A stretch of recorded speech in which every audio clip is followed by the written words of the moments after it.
Oke, assalamualaikum warahmatullahi wabarakatuh. Pada kesempatan kali ini kita akan membahas terkait dengan penanggulangan serangan cyber dalam melindungi data-data kesehatan. Nah, sebelum uh, kita membahas ini terlebih dahulu, kita flashback dari pertemuan kemarin bahwa pertemuan kemarin uh, sudah kita bahas terkait dengan yang pertama adalah data kesehatan dalam perspektif keamanan sistem informasi, dan yang kedua yaitu adalah jenis-jenis serangan cyber yang terjadi pada kesehatan. Dan di pertemuan terakhir ini kita akan membahas penanggulangan serangan cyber dalam melindungi data-data kesehatan. Nah, dalam kesempatan kali ini ada beberapa perspektif dalam menanggulangi serangan cyber ini. Jadi kalau kita berbicara pada domain kesehatan, ada bermacam-macam stakeholder di situ. Jadi stakeholder ini yang sebenarnya berpengaruh terhadap pengambilan kebijakan maupun dari segi proses bisnis yang ada di kesehatan yang ada di negeri kita. Yang pertama, stakeholder yang pertama itu adalah regulator, ya, regulator kesehatan. Dalam hal ini ada bisa dari Kementerian Kesehatan dari pusat tentunya, dan yang kedua adalah Dinas Kesehatan pemerintah daerah.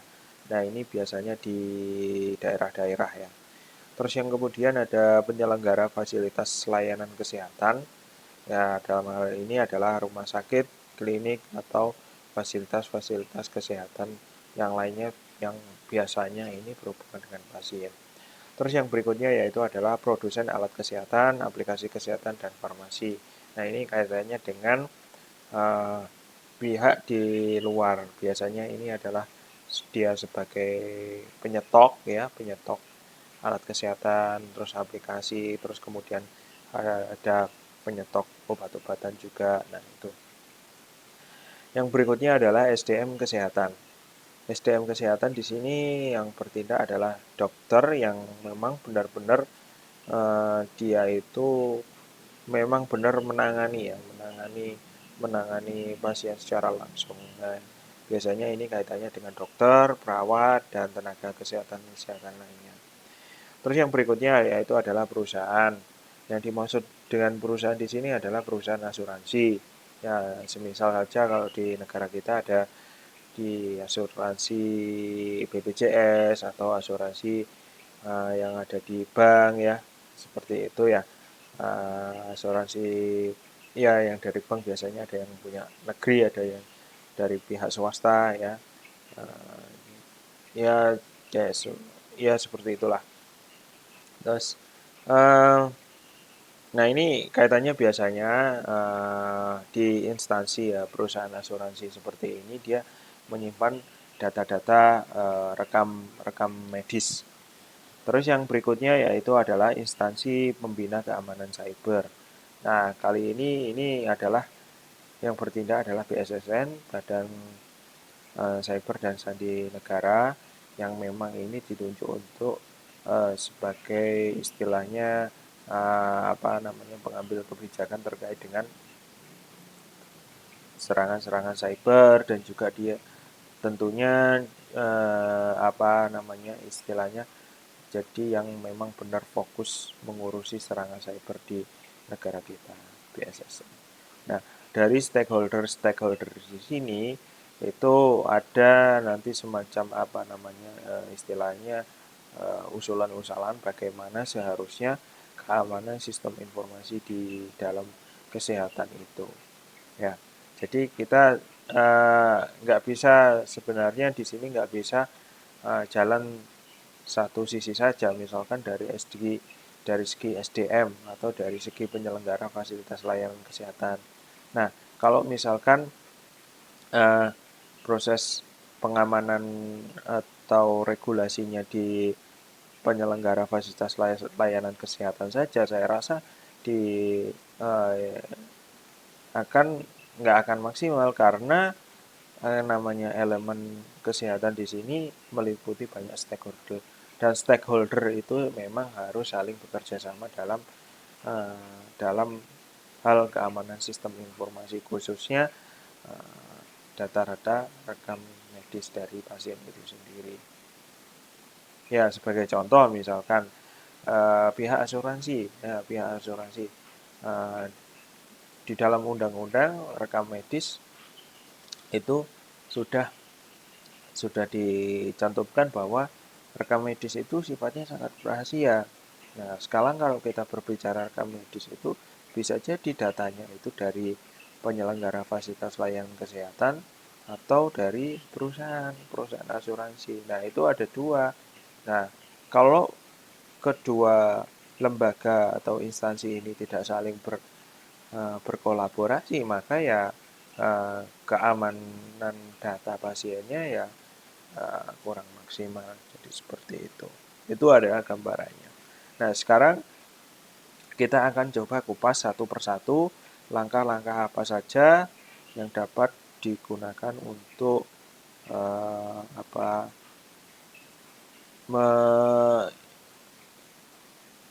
menanggulangi sistem keamanan sistem informasi di sektor kesehatan. Baik, yang pertama adalah dari regulator sektor kesehatan dalam hal ini adalah pemerintah. Pemerintah diwakili oleh Kementerian Kesehatan yang sebagai otoritas tertinggi pengendali segala macam kebijakan terkait dengan sektor kesehatan. Jadi ada beberapa di sini langkah yang dapat digunakan dari dari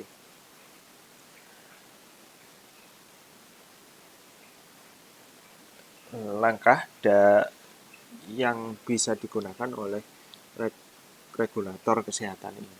Ya, yang pertama adalah pertimbangkan untuk memasukkan aspek keamanan informasi, khususnya perlindungan terhadap data rekam medis sebagai salah satu persyaratan penilaian akreditasi fasilitas kesehatan.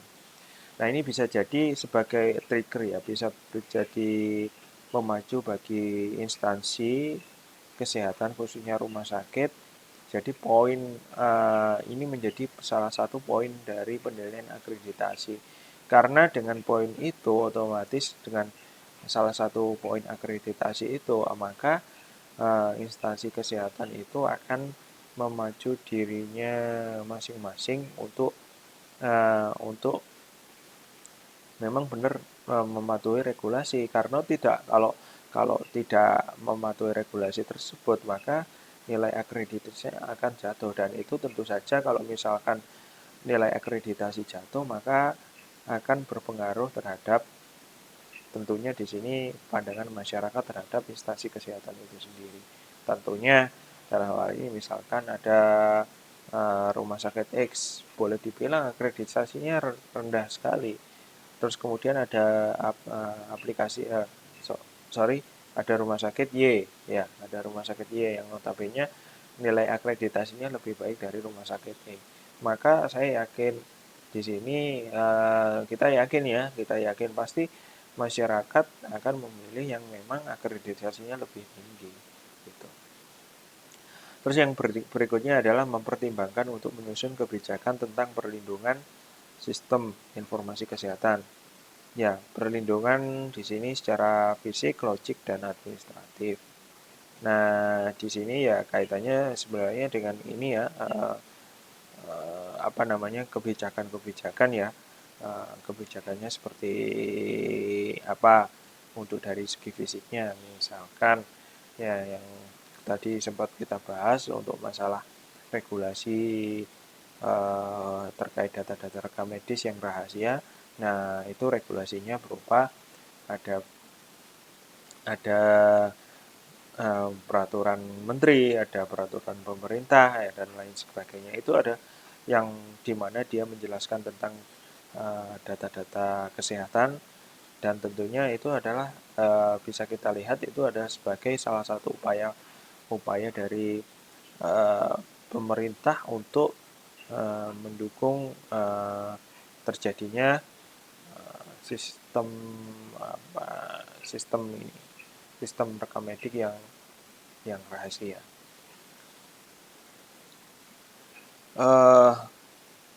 Yang berikutnya yaitu adalah mempertimbangkan untuk memasukkan kurikulum tentang keamanan informasi dan perlindungan data pribadi kepada institusi pendidikan dan pelatihan SDM kesehatan guna membentuk budaya keamanan informasi. Nah, ini yang mungkin sedang digalakkan ya. Jadi ada beberapa memang instansi yang memang belum memasukkan mata kuliah seperti ini ya, memang mata kuliah seperti ini sebenarnya mata kuliah ya kalau untuk sekarang mulai sebaiknya perlu dibahas karena memang data-data yang ada sekarang itu datanya dalam bentuk digital, sudah tidak dalam bentuk berkas lagi, dan itu membutuhkan bagaimana sih model keamanannya itu tidak dapat dipungkiri bahwa di 10-20 tahun mendatang semua data kesehatan di Indonesia itu sudah nggak ada yang berkas. Bisa saja itu terjadi. Ya kita nggak tahu yang namanya teknologi itu perkembangannya begitu cepat dan itu berakibat pada apa? Berakibat pada ya kegunaan fungsionalitasnya itu dia bisa memperbaiki masalah-masalah. Jadi seperti itu. Nah, contohnya sekarang ini untuk yang poin ini adalah di Police. Nah, kebetulan Police sudah melaksanakan hal ini. Dia memasukkan kurikulum tentang keamanan sistem informasi ini. Nah, di tepatnya di mata kuliah jaringan ataupun di mata kuliah manajemen data tanggap bencana. Ya, ya bersyukurlah. Jadi Police sudah berupaya atau berupaya untuk apa namanya untuk sebagai bahan apa ya bahan membantu pemerintah dalam menerapkan kebijakan seperti ini. Terus yang berikutnya mempertimbangkan untuk menjadi leading sektor penerapan tata kelola keamanan sistem informasi di sektor kesehatan sekaligus sebagai koordinator. Nah, tentunya di sini sebagai regulator juga harus memberikan contoh yang baik ya, tata kelola yang baik yang terkait dengan bidang kesehatan itu bagaimana. Nah, harapannya ketika sudah ada tata kelola yang baik, ada percontohan yang baik, nah percontohan itu bisa ditularkan di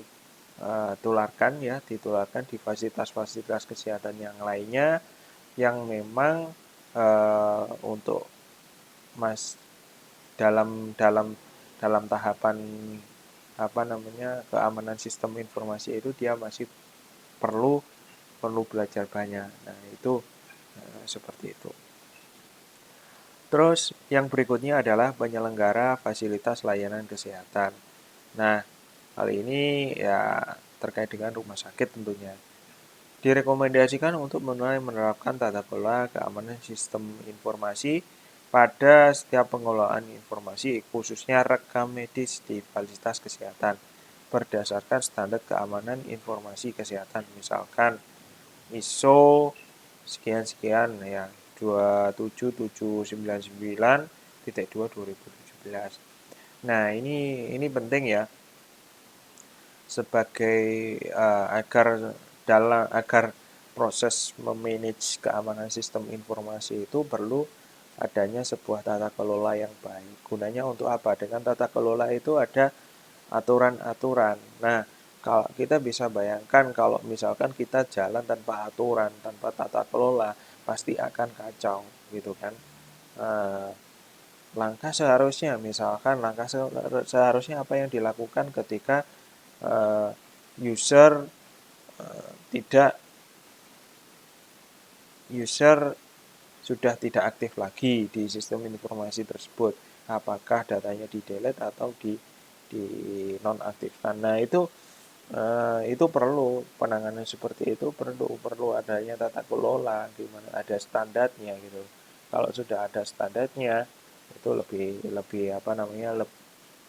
dalam mengatasi urusan keamanan sistem informasi itu lebih mudah karena ada framework, ada tatanya, ada aturannya gitu kan.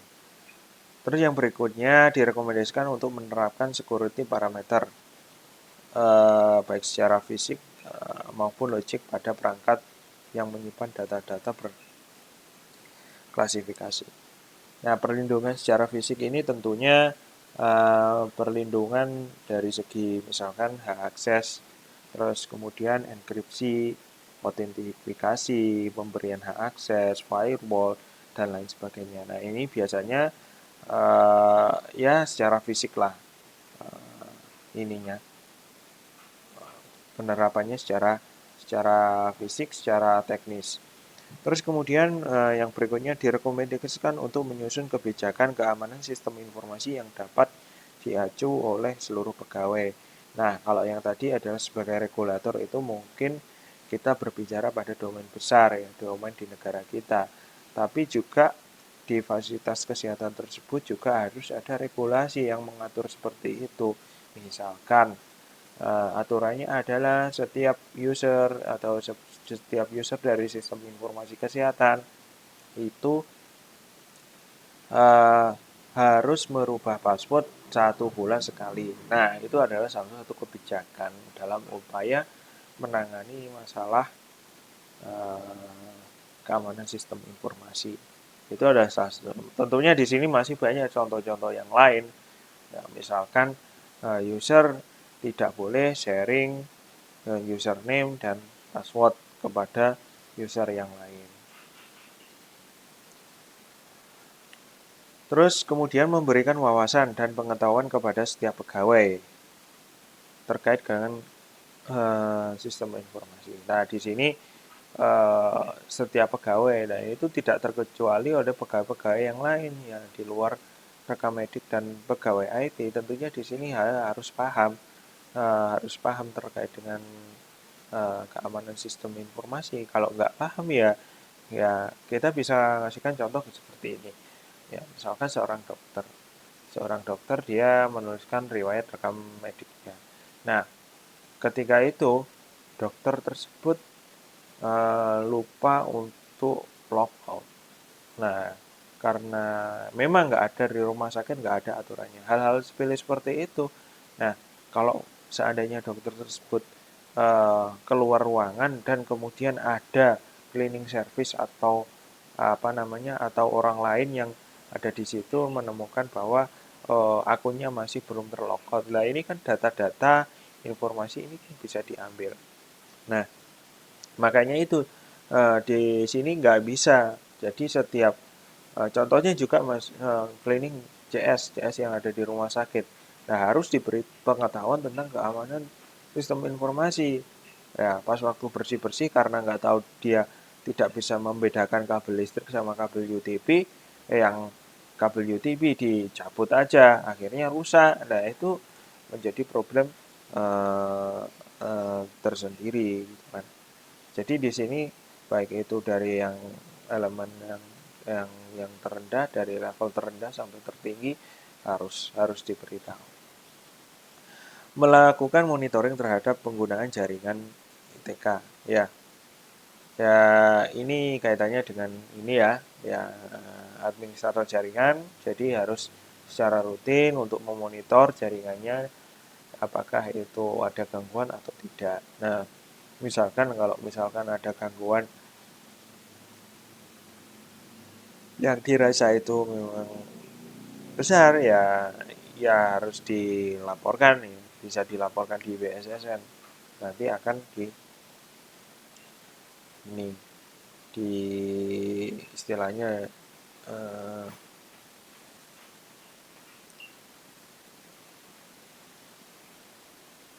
masalahnya di handle sama BSSN.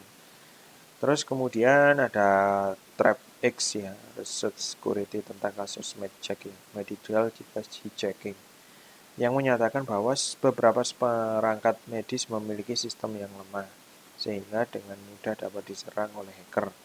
Oleh karena itu, menyarankan untuk dilakukan security assessment terhadap perangkat medis. Peran pengampu kepentingan rekomendasi elektronik yang memiliki kemampuan pemrosesan data pasien. Nah, bisa jadi alat-alatnya, ya softwarenya yang dibeli itu memang memiliki keamanan yang lemah. Oleh karena itu, ya jadi kalau misalkan dia mempunyai keamanan yang lemah, maka ini berpotensi untuk dilakukan hack ya. Ya, tentu saja di sini membayangkan pada pasien ya. Pasiennya itu bisa dicari ya, sampai lain-lain. Nah, di sini perlu dilakukan security assessment, artinya ya kita melakukan istilahnya quality control ya. Ya di assessment dulu. Jadi barang-barang yang masuk dicek dulu apakah memang berjalan normal atau tidak. Apakah memang ada celah atau tidak. Nah, itu perlu di. Terus yang berikutnya yaitu adalah produsen alat kesehatan ya. Produsen alat kesehatan, aplikasi kesehatan dan farmasi. Nah, di sini juga ada standarnya. Ada ada SNI ISO 1540/2004 tentang security functional requirement. Nah, ya bagaimanapun biasanya kalau kita ngomongin tata kelola atau standar, kita nggak jauh-jauh sama ISO ya, ISO ya. ISO biasanya tata kelola itu ada standar ISO-nya macam-macam angkanya. Ya tergantung dengan ini ya, keamanan sistem informasi itu berapa. Ada banyak di situ. Terus yang berikutnya adalah mengelola data-data yang dikumpulkan, khususnya data pribadi sesuai dengan peraturan perundang-undangan. Ya, jadi ya di sini memberi pesan bahwa data-data yang ada itu dikelola secara bijak. Artinya bahwa data itu terkadang juga ada kasus gimana dia berhasil ngolek data, akhirnya data itu dijual. Nah ini yang nggak benar ini. Banyak banyak yang terjadi di kita itu. Contohnya kita misalkan dalam satu pembelian gitu kan ya, kita diminta nomor HP. Nah, tapi ujung-ujungnya nanti kita dapat sebuah broadcast ya yang dimana isinya berupa iklan. Nah itu ya memang agak disalahgunakan. Terus kemudian melakukan vulnerability assessment secara berkala terhadap peralatan. Ini hampir sama yang seperti tadi. Jadi ada assessment terhadap alat yang dibuat dan hasilnya dilaporkan kepada BSSN. Dan BSSN nanti akan menindak lanjuti. Terus yang berikutnya adalah memberikan informasi sesegera mungkin kepada BSSN dan Kementerian Kesehatan terkait dengan kerawanan yang ada perangkat medis elektronik dan juga aplikasi. Nah, misalkan untuk perusahaan rumah sakit skala besar, seperti misalkan adalah Dokter Sutomo atau Dokter Cipto Mangunkusumo. Nah, itu kan rumah sakit tipe A yang notabene adalah rumah sakit rujukan yang paling tertinggi. Nah, tentu saja di sini ketika kita ngomongin rumah sakit yang memang banyak menghandle pasien banyak, otomatis data yang ada di dalam situ juga ada banyak. Nah,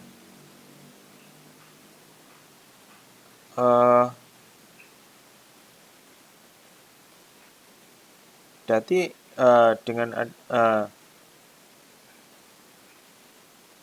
dengan adanya seperti itu lah, misalkan kalau misalkan ada assessment secara berkala terhadap produk-produknya, nah itu bisa karena itu membawa dampak yang sangat besar bagi data-data rumah sakit itu, data-datanya itu berdampak sangat besar, maka ya otomatis di sini akan juga berpengaruh.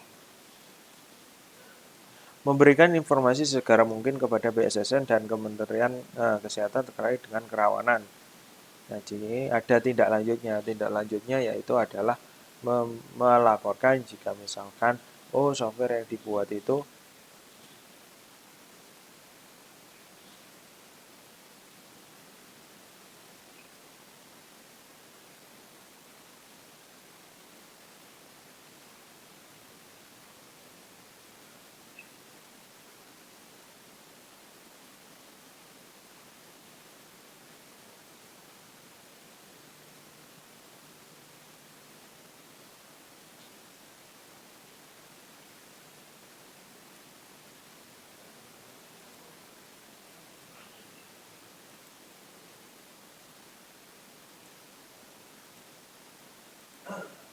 nah eh, mem- jadi kita ulangi lagi ya, memberikan informasi sesekara mungkin kepada BSSN dan Kementerian Kesehatan terkait dengan kerawanan yang ada perangkat ini.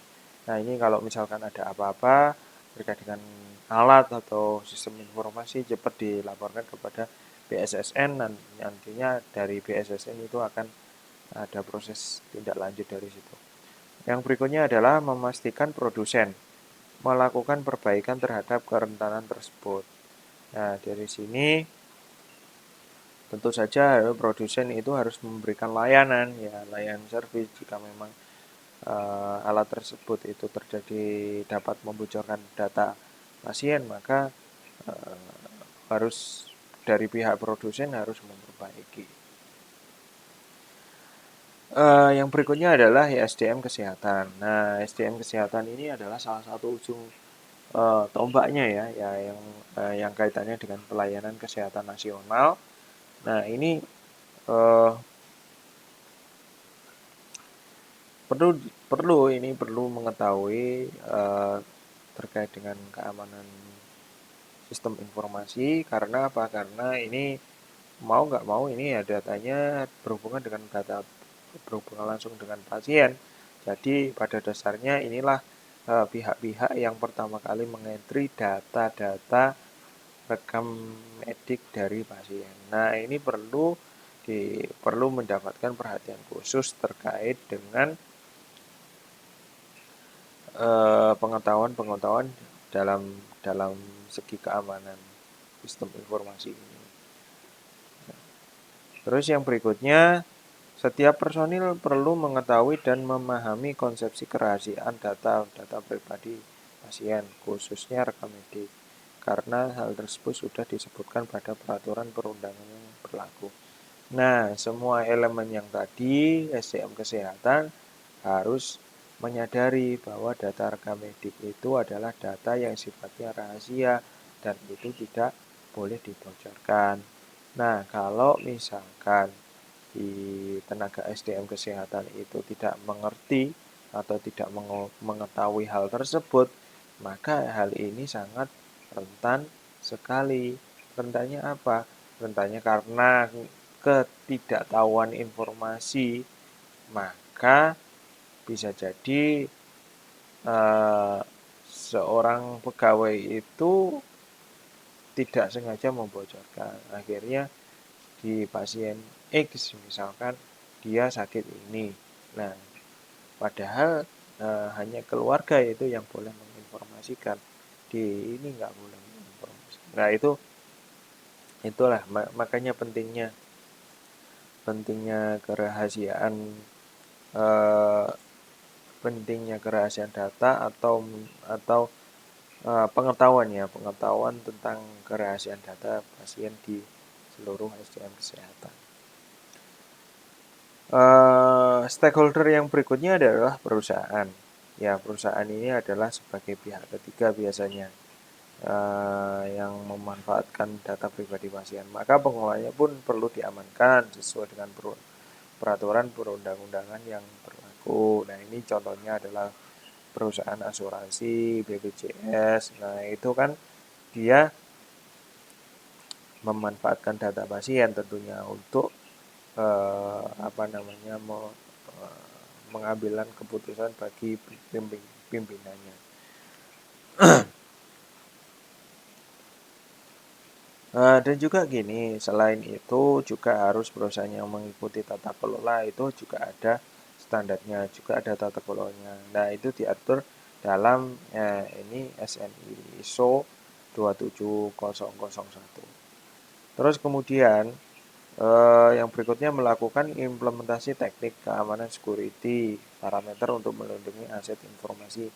Nah, tentu saja di sini ya kita melihat contohnya aplikasi BPJS. Nah, aplikasi BPJS itu tidak bisa di share sembarangan ke orang lain. Hanya orang-orang tertentu saja yang diberikan hak. Biasanya dalam satu klinik itu ada login, ya, ada satu login untuk melaporkan ke aplikasi aplikasi BPJS. Terus yang berikutnya melakukan monitoring terhadap aset informasi yang dikelola dikelola baik dari segi jaringan, administrasi maupun penyimpanannya, serta melakukan audit keamanan secara berkala terhadap tata kelola dan implementasi keamanan yang dilakukan. Jadi ini perlu dilakukan audit ya, audit tata kelola ya untuk melakukan hal seperti ini, karena bagaimanapun dengan adanya audit itu dapat mengetahui apa saja kekurangan yang ada di dalam perusahaan tersebut, khususnya dalam mengenai masalah keamanan data pasien. Misalkan data-data tersebut adanya anomali atau tidak kecurigaan, maka harus segera dilaporkan. Oke, dan yang terakhir ini adalah BSSN. Nah, perlu diketahui di sini ini adalah lembaga yang mungkin notabene cukup baru ya dibandingkan dengan ya cukup baru lah. Mungkin di 23 tahun 30 tahun yang lalu ini belum ini ya. Mungkin masih ada badan sandi negara. Dan itu sekarang ada cybernya, karena memang sekarang sudah teknologinya informasi, jadinya ada cyber, ditambahkan cyber. Jadi BSSN ini adalah yang lembaga yang memang khusus diperuntukkan untuk menangani masalah keamanan cyber nasional. Nah, tugasnya BSSN ini cukup ini ya. Jadi dia selain dari Kementerian Kesehatan, dia juga sebagai regulator yang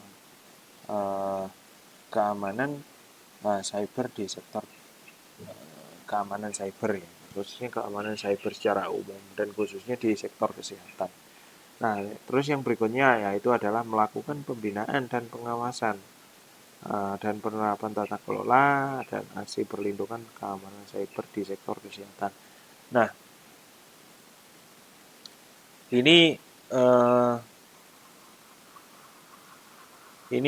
perlu pembinaan dan pengawasan ya, semacam pelatihan bagaimana seharusnya jika memiliki hak akses yang banyak dalam suatu lembaga kesehatan. Nah, terus kemudian ada juga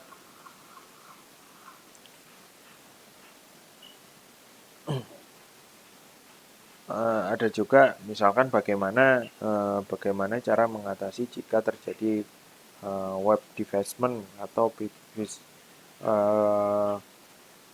terjadi misalkan malware. Nah, seperti itu bagaimana solusinya, bagaimana. Nah, itu perlu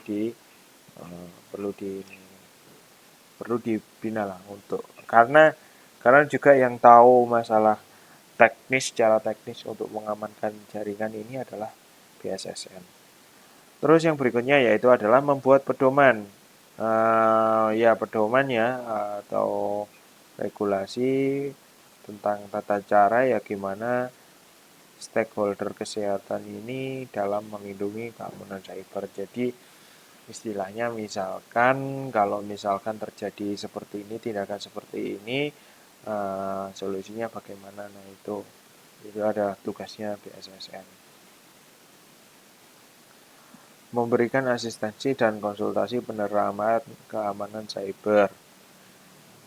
Ini saya rasa cukup jelas ya. Jadi asistensi ya bisa untuk menanyakan. Jadi ada lembaga atau perusahaan yang notabene itu skala-skala nasional. Mungkin dari sini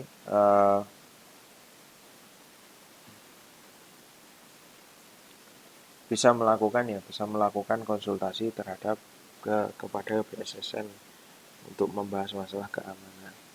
Memberikan informasi terkini terkait dengan perlindungan dan keamanan cyber di sektor kesehatan. Ya, bisa jadi karena misalkan di kesehatan kan dia fokusnya di kesehatan, maka hal ini informasi-informasi yang terkait dengan perlindungan keamanan cyber di suatu rumah sakit ini ya perlu, karena sebenarnya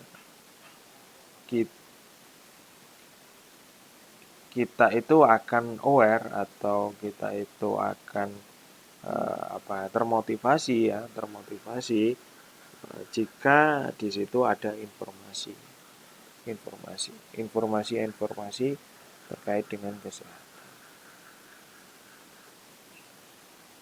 Nah, ini sumbernya ya, ini seluruh materinya saya ambil dari buku putih keamanan cyber sektor kesehatan, yang dimana dia dikeluarkan oleh Badan Cyber dan Sandi Negara pada tahun 2019. Oke, baik, seperti itu yang mungkin bisa saya sampaikan untuk materi kita terkait dengan penanggulangan serangan cyber dalam melindungi data-data kesehatan. Ya, jadi ini lebih menekankan pada stakeholder ya. Stakeholder ini mau ngapain juga harus tahu. Gitu loh. Jadi nanti ketika nantinya pas waktu mengimplementasikan itu